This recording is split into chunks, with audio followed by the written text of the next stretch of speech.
everything. Hello everyone, this is GM Var Akobian with 1000 GM, and we're going to be doing the recap video of the round number 7 of St. Louis IM tournament. We are getting to that finish line here, and every game is very important here. Let's take a look here. The first game we have FM Doug Eckert against Caleb Denby. D4, knight f6, c4, e6. Doug Eckert is a strong correspondence player. Theoretically, he's very strong and very, very knowledgeable. So he goes for the sharp line, and now e4 comes in. This is super sharp, trying to get the control of the center. Now d5 comes in. e5, attacking the knight. Knight e4, bishop d3, activating the bishop and putting pressure on e4. And now c5 comes in. The point of c5 is try to break the center, to fight for the center. Knight f3, takes on d4, knight takes d4.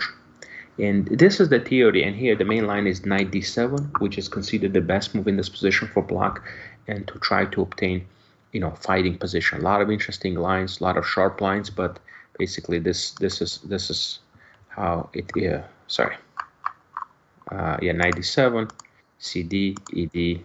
There's some lines like this. It's very complicated lines, but that didn't happen because d takes c4 was played, and this line is actually inferior. This is going to be a worse position because of the move bishop f4. After bishop f4, you are securing this, and now you're threatening rook d1, and also you're still threatening the move bishop to h7.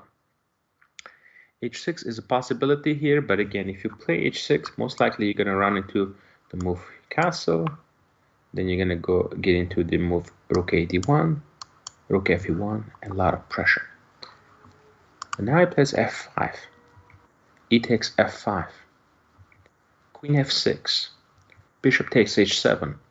Now grabbing the pawn on h7, and now simply securing the bishop. Yeah, this is pretty much a winning position now for white. Pawn structure has been split. Black is behind in development, so opening is a nice advantage. Knight c6. Long castle, inaccuracy. The better move here would have been to play bishop to e4 to centralize the bishop, and possibly even castle short here. I don't think there is a very big need to play long castle. You can go short castle and try to activate the queen. But long castle is played. Bishop takes c3. B takes c3. e5. The point of e5 is to try to get some bishop f5 in, bishop e4,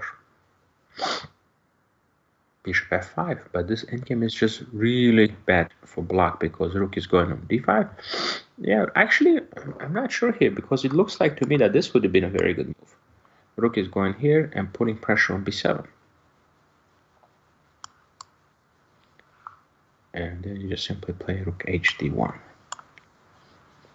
Now all the pieces are developed and good control of the file, and a7 is weak, c4 is weak, g7, a lot of weaknesses here. So rook d5 played, b6, rook hd1, rook c8, g4,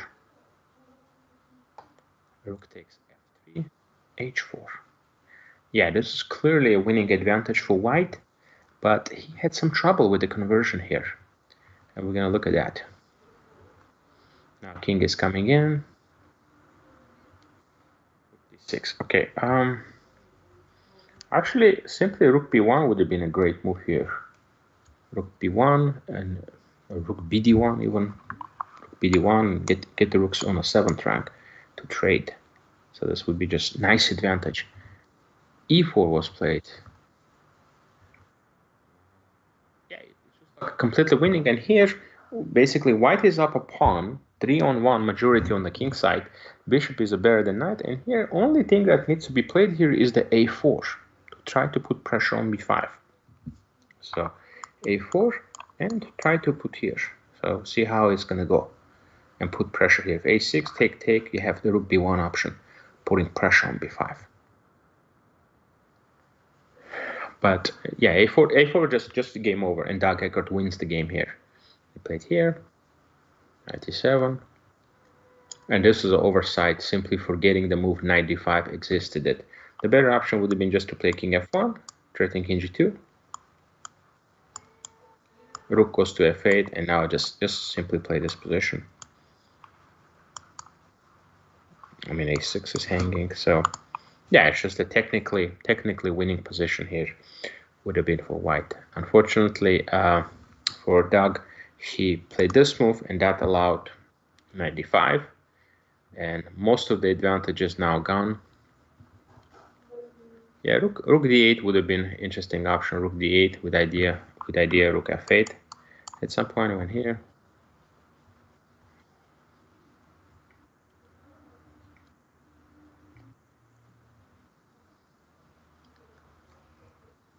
Yeah, and here actually there was an interesting moment here. h6 would have won the game once again for Doug Eckert. The point is, if takes, rook f1, putting pressure here, and if you defend, guess what? e4, e5, just simply attack and win the game.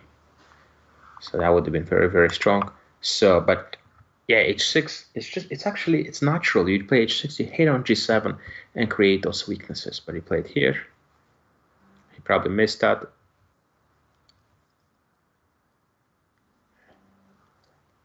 Yeah, now just h5 is gonna fall. And it's interesting here. Normally, like with the pass pawn on e5, you probably have a good chance to win. But here, you're just not gonna be able to do that, because what happens here is, like this you're losing. King gets in here. You know, good winning chances. But here he goes here, and if you play king e3, it meets you with king e5. And now king c5 comes in. And now before break will occur. And now c-pawn is getting dangerous, so you have to. And then they played the bear kings. Tough game here. Doug Eckert definitely had the chances here to win. Multiple wins were missed, but we saw that the opening play was strong for white, and that particular line with d takes c4, needs to be avoided, because white does get a big advantage there. Let's move on to the next game. Next game was against Varun Krishnan and Gabriela Antova. At this moment, Varun Krishnan needs 2.5 out of 3 to get the IM norm, so he's definitely competing to get that. So in this matchup, he's playing with a white piece against Antova. So the FM Krishnan, WIM Antova. So bishop b5, a6, d6, castles, and now d4, trying to break the center. Bishop d7. Yeah, knight g4 play, that's going to be met by a move bishop g5. I'm surprised, you know, it's given the bishop here, because if I was playing with white, I would not be happy giving up my light score bishop. I would be inclined to play the move bishop g5 to put pressure on the queen.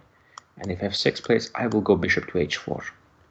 This certainly would have been my option here. g5, bishop goes on g3. h5, h3 would be the option, okay? But it's still complicated. But giving up the bishop, I think this is certainly going to be something that black is going to be very happy with, having two bishops, and there are also double pawns. b5, bishop c2, castles, a4, knight e7, b4. Now, after this b4, h6, it's interesting.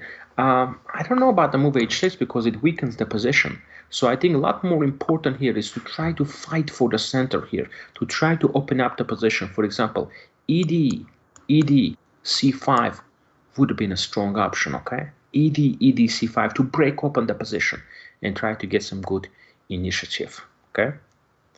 So h6, yeah, I don't, you know, you have to aim to open up the position when you have the pair of the bishops, okay? 91. Another option is actually to try to play d takes c5. If d takes c5, try to go knight b3. And then try to sneak in the knight on c5 here. Knight c6, ab, ab.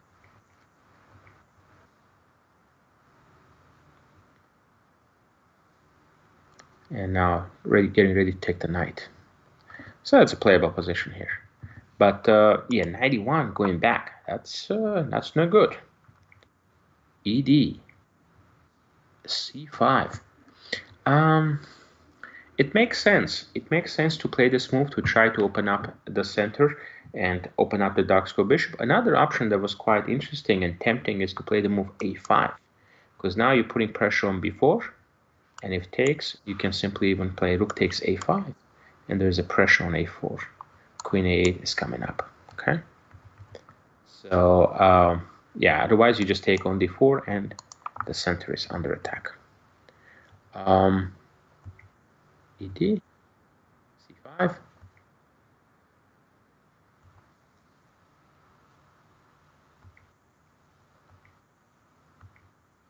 Yeah, this looks like a big advantage here.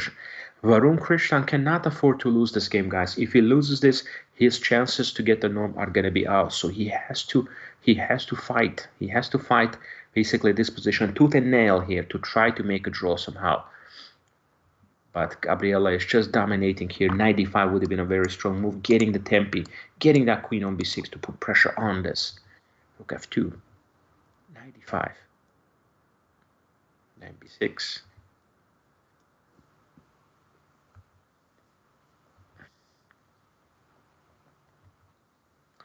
Bishop c6, knight d1, rook e8, h4. Bishop f8 hitting the queen, and now queen goes on d3. Yeah, it's a tough position. It's a very, very tough position here. Queen c1 perhaps would have been better here, just to keep the queen here to eyeball this. But bishop f8, knight d5, h5, inaccuracy. Another option is to play queen g4 to try to put pressure here on g6. At f6. But at least getting this pawn back. Still a difficult position. Clearly down a pawn. Knight f6. That allows the bishop to come back on b3. Perhaps something like rook c7 would have been strong. Rook c7, knight g3, knight f5 ideas.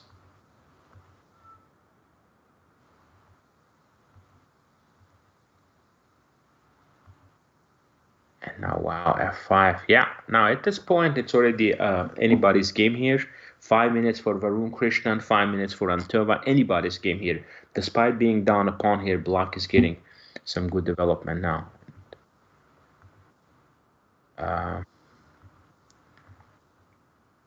Take. Bishop c6. Apparently just simply playing rook e d8 here. Putting pressure here, and I think this just takes.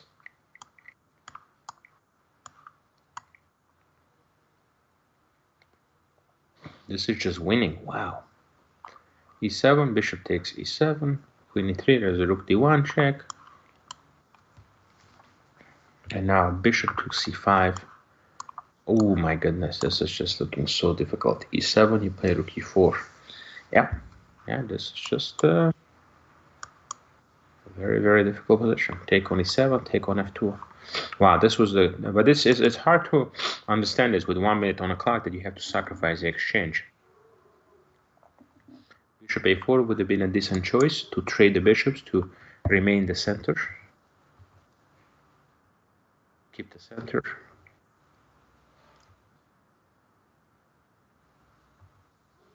h5.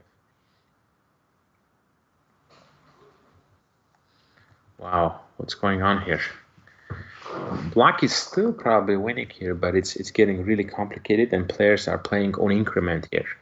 So the point was now if takes.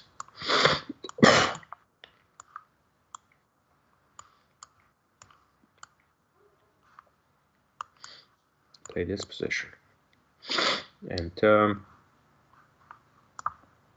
looks like rook a3 will be played, and rook a4 you're gonna lose the a pawn. So most likely it's gonna be a close to draw. But actually, what happened was after rook b3, bishop f8 is the best move, or bishop f6 here. Black is still probably doing great, but rook c7 play. Now this is just losing. Rook b7.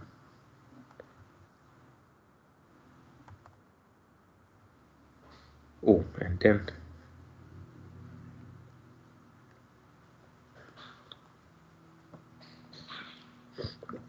Wait, what draw was offered here? And Gabriella accepted the draw offer because I guess she didn't have much time, but position is just winning. All you gotta do is get out of the pin. Now threatening queen d4 check. If you play queen f4, that just means with g5.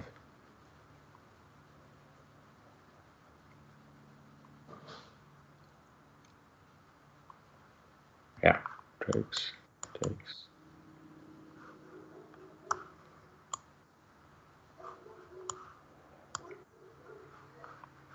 Queen c7. Yeah, not just winning. Wow, she got very low on the clock, and yeah, king h6. Okay, all right. Again, time pressure, but yeah, king h6 looks like just simply wins the game. And here, just simply queen b6.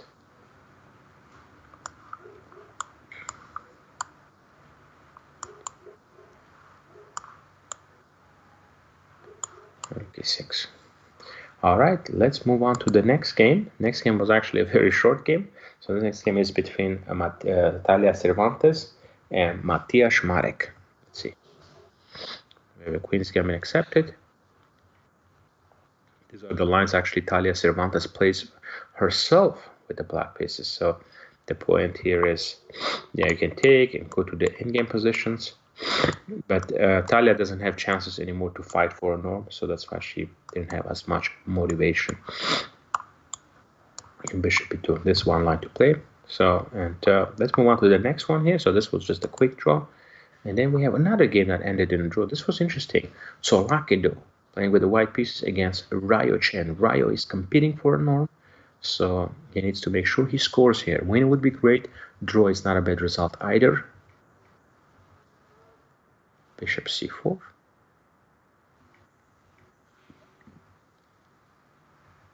Bishop e7. And now f5 is coming. c5. We need to, because c5 is played, and now the threat is to play c4. So it's very important for Tsolaki to, Stavrula to stop this. And now bishop b5. Wow. Not a very good move here. In general, I don't like black's position here so much because f5 is coming. f5 is coming, is creating a lot of threats here. So knight b5, knight takes b5. And now, very important move here, c4 by Tsolaki, simply blocking everything here. If this is played, then queen g4, and white is doing absolutely great here with f5 ideas. You cannot ignore it because take is very strong, so you have to do something. He decides to take. Bishop c4. Now again, it's going to be very annoying to deal with the move f5, putting pressure on e6. So he goes rook g8, f5, king d7, rook d3, inaccuracy. King b1 was the best. Okay.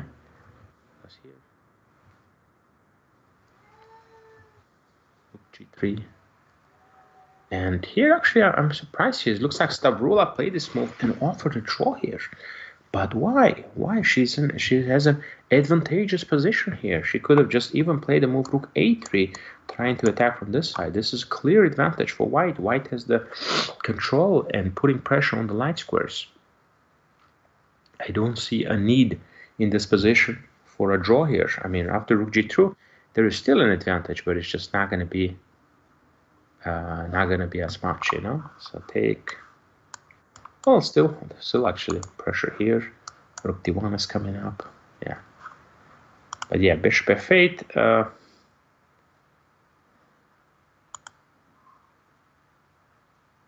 Yeah, king b1. Another line here. Yeah, all these positions actually at the end, the whites end up in a dominating position because black king is just never going to find a safe haven here on d7. So a little bit surprising that Tsolaki offered a draw after the move rook g3 here. And yeah, king b1 would have been a strong option. Okay, so let's move on to the last game now of this round. And this round is actually a very crazy game here. There's a Yim 2207 playing against IM Tianqi Wang, the highest ranked player in the tournament. So there's a 220 point difference here. So let's see here, but you will see white played a great game and actually was pressing. So Slav defense, obscure line, bishop d2, very interesting. Queen c2, c3.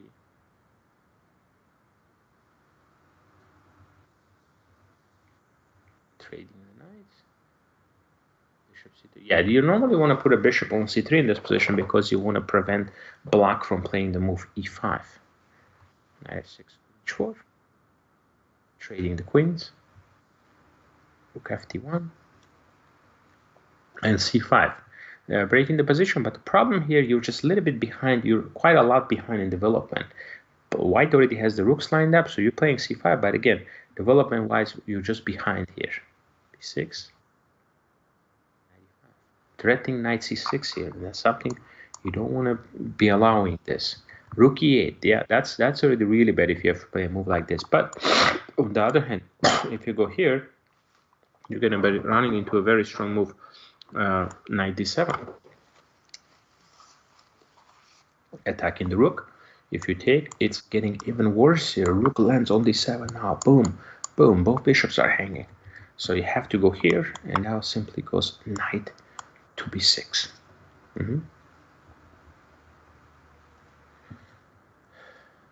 So it goes here.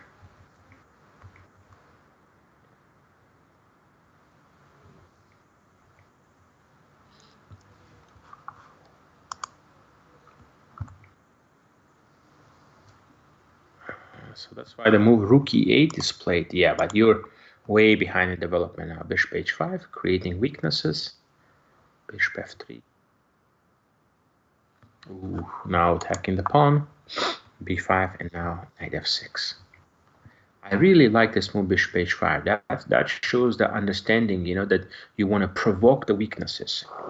There are other options here too. Probably knight c4 would have given a decent advantage too, but I really like the idea of provoking the weaknesses. Okay.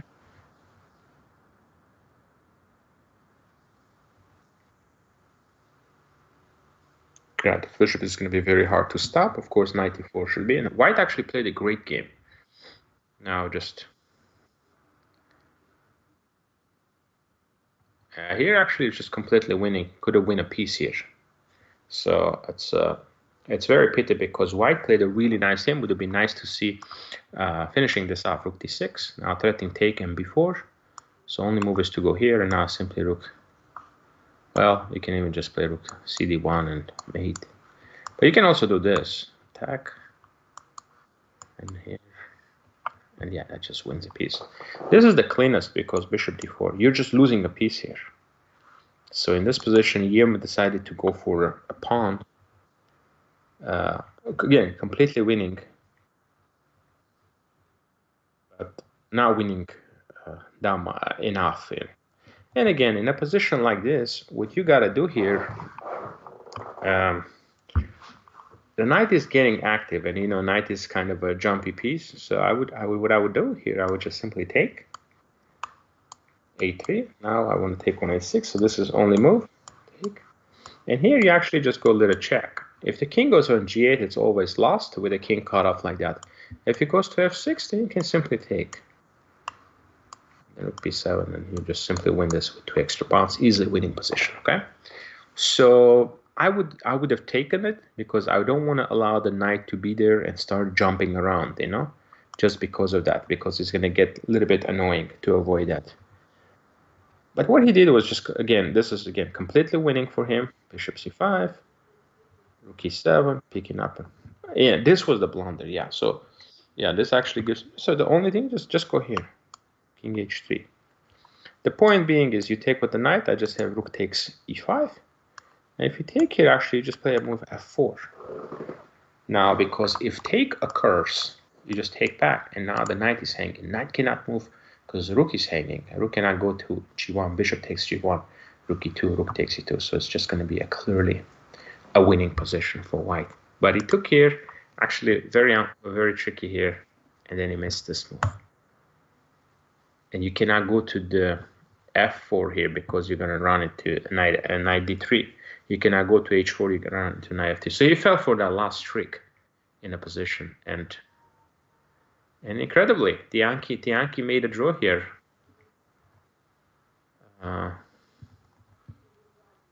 Yeah, and actually here it was still probably winning if he had played the move King f6. But it's already getting more complex than it, of course, needed to be, you know. Yeah.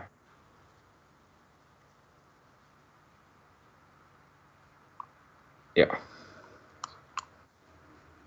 Yeah, bishop d4.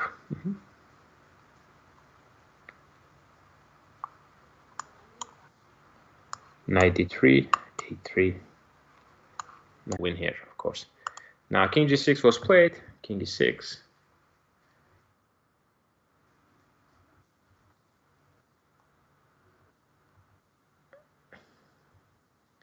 Now picking up the a pawn. And, well, incredible save by Tianqi Wang, and kind of feel sad for Yim because he played a really great game and he could have just won the game really early with the idea of rook d6. So if he just plays the move rook d6, none of this is going to happen. He actually simply winning a full piece here, and it would have been a beautiful conclusion to this nicely played positional game. So, very exciting game. We had all draws in this round for the first time, but again, players are fighting, and now let's see how the last two rounds going to turn out, and hopefully we have some good IM norm earners in this event. Thank you everybody for watching, and we'll be back with round 8 and round 9 recap videos very soon. Please make sure to subscribe to 1000 GM YouTube channel and put your comments in so we can see that you like and appreciate these videos, and we'll be trying to bring you more fresh materials from the top events around the world in US. Thank you everybody. We'll see you soon again.